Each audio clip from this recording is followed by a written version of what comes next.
Alrighty, here we go. 21. Alright, and so the question straightforwardly tells us to give the explicit formula to the given sequence, okay? Now, one thing, if we're just looking at the numbers, 2, 8, 32, and 128, hopefully we notice they're going up really fast. And as we look over here at our answers, letting our answers help us identify what's going on, we also see that it's not arithmetic because it doesn't have addition in it. Alright, and so I want to look and see how these are changing specifically. Alright, so how did 2 go to 8? Well, we can say it added 6, but when I go 8 to 32, we know it didn't add 6 to get to 32.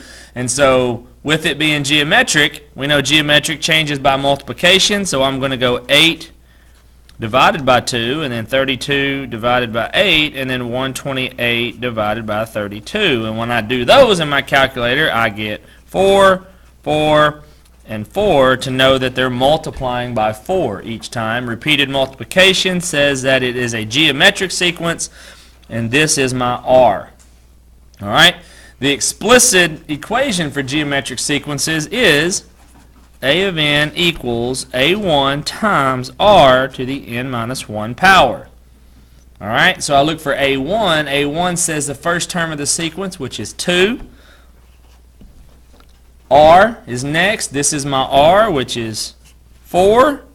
And then the n minus 1 allows us to have a domain at n and a range at A of n. So n is our input variable, A of n is our output variable.